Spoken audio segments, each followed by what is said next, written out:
नमस्कार दोस्तों, आपके अपने चैनल हमारे संस्कार में आपका बहुत बहुत स्वागत है। आज हम आपके लिए प्रदोष व्रत के बारे में जानकारी लेकर आए हैं, जो कि सावन मास में बहुत अधिक महत्व रखता है।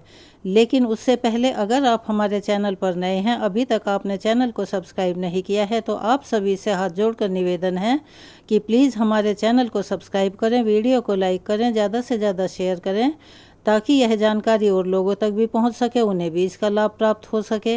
बेल आइकन को दबाना ना भूलें, ताकि हमारी आगे आने वाली वीडियो की जानकारी आपको नोटिफिकेशन के जरिए मिल जाया करे। ओम नमः शिवाय, हर हर महादेव, बम बम भोले। तो चलिए जानते हैं। भोलेनाथ की कृपा आप सभी पर हमेशा बनी रहे। हर महीने की त्रयोदशी तिथि को प्रदोष व्रत रखा जाता है, जिसमें भगवान भोलेनाथ की पूजा अर्चना करके सभी भक्त उनका आशीर्वाद प्राप्त करते हैं। जो भक्त व्रत भी रखते हैं, और यह व्रत भगवान शिव को समर्पित होता है। सावन का महीना भी भगवान शिव की पूजा करने के लिए ही है, क्योंकि यह महीना भगवान शिव को सबसे अति प्रिय होता है। प्रदोष व्रत रखने से व्यक्ति के हर प्रकार के दोष कलेश मिट जाते हैं, सभी पाप कट जाते हैं। भगवान शिव की कृपा से उनकी सभी मनोकामनाएं भी पूरी होती हैं। चलिए अब हम आपको जानकारी देते हैं कि सावन महीने का पहला प्रदोष व्रत कब है, इस दिन प्रदोष काल का समय क्या रहेगा, और इस दिन कौन कौन से योग बन रहे हैं।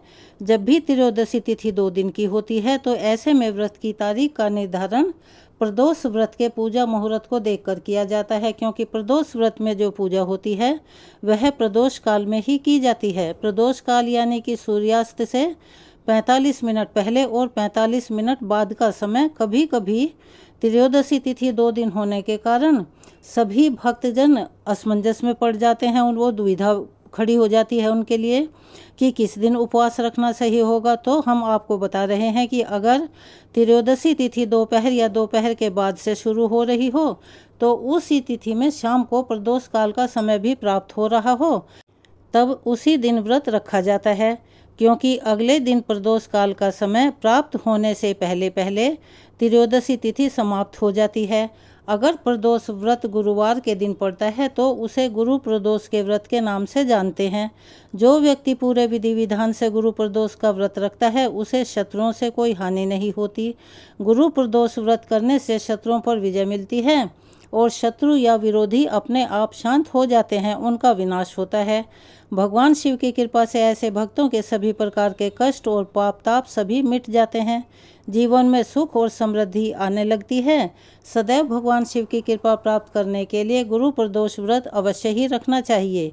इस दिन भगवान शिव के साथ माता पार्वती और पूरे शिव परिवार का पूजन अर्चन करके आपको जलाभिषेक करना चाहिए। प्रदोष व्रत सुबह से प्रारंभ होकर शाम को प्रदोष काल तक ही रहता है।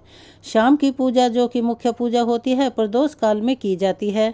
सुबह के समय भी आप पूजा कर सकते हैं। यदि आपको सुबह समय ना मिले, तो प्रदोष काल में पूजा जरूर करें।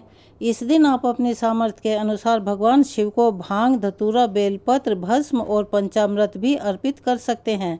इस दिन आप रुद्राभिषेक भी कर सकते हैं।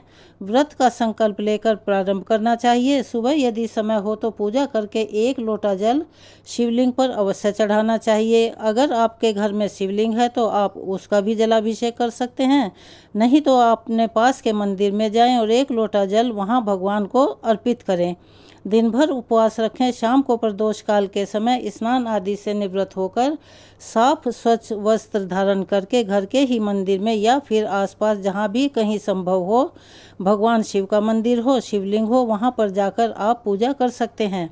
पूजा करते समय धूप दीप जलाकर रखें। भगवान को अखंडित यानी साबुत चावल अर्पित करें, और इस दिन खीर का भोग भगवान शिव को अर्पित किया जाता है। श्री शिव चालीसा का पाठ करें। व्रत की कथा भी अवश्य ही पढ़ें, क्योंकि हमारे शास्त्रों में ऐसा वर्णित है कि बिना कथा सुने या पढ़े व्रत अधूरा ही माना जाता है। सबसे अंत में कपूर जलाकर आरती करें। भोग में भगवान को पान, सुपारी, इलायची, खीर का भोग अर्पित कर सकते हैं। मौसमी फलों या दूध से बनी मिठाइयों का भोग भी भगवान शिव को अर्पित किया जाता है। इसके बाद प्रसाद को सभी लोगों में बांटकर खुद भी ग्रहण करके व्रत का पालन करना चाहिए। व्रत हमेशा प्रदोष काल के बाद, यानी जब आप पूजा कर लेते हैं उसके बाद ही खोलना चाहिए। इस बार सावन मास के कृष्ण पक्ष की त्रयोदशी तिथि प्रारंभ होगी। 1 अगस्त गुरुवार को दोपहर 3:30 से और इसका समापन होगा 2 अगस्त शुक्रवार की दोपहर 3:27 पर। प्रदोष काल का समय 1 अगस्त को ही प्राप्त होगा, इसीलिए गुरुवार के दिन किया जाने वाला यह प्रदोष व्रत गुरु प्रदोष व्रत रहेगा। अगर आप प्रदोष व्रत के साथ साथ पहले से ही गुरुवार का व्रत रखते आ रहे हैं, जो कि बृहस्पति देवता को समर्पित होता है, तो आप दोनों ही व्रत एक साथ रख सकते हैं। लेकिन जो लोग प्रदोष व्रत के दिन अन्न ग्रहण नहीं करते, उन्हें इस दिन व्रत का पारण हमेशा फल से, जल से और दूध से करना चाहिए।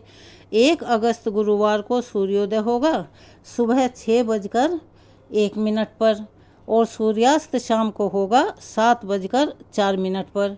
ब्रह्म मुहूर्त का समय सुबह 4:25 से 5:13 तक रहेगा। अभिजीत मुहूर्त दोपहर 12:07 से 12:59 तक रहेगा और राहु काल दोपहर 1:30 से 3 बजे तक रहेगा। चलिए अब जानते हैं भगवान शिव की पूजा करने के लिए सबसे उत्तम और शुभ मुहूर्त यानी प्रदोष काल के समय के बारे में। तो प्रदोष काल 1 अगस्त गुरुवार को शाम को 6:19 से 7:49 तक रहेगा। शाम की पूजा आप इस समय ज़रूर करें और उसके बाद आप अपने व्रत का पारण कर सकते हैं।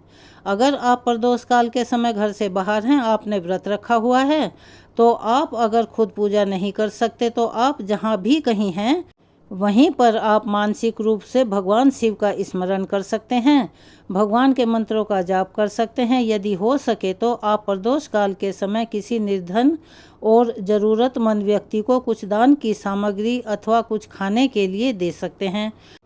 आज के दिन प्रदोष व्रत के अनुसार सफ़ेद चीज़ें और गुरु प्रदोष होने की वजह से पीली वस्तुओं का दान करना शुभ माना जाता है।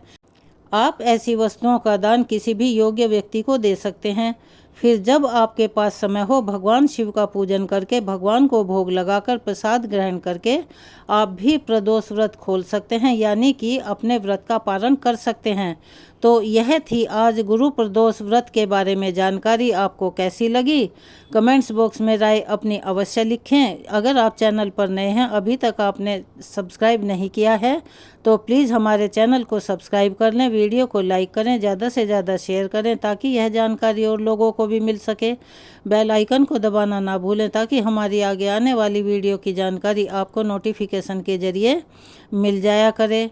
अपने प्यार और सहयोग हमें ऐसे ही देते रहें। कमेंट्स बॉक्स में ओम नमः शिवाय, हर हर महादेव, बम बम भोले लिखना ना भूलें।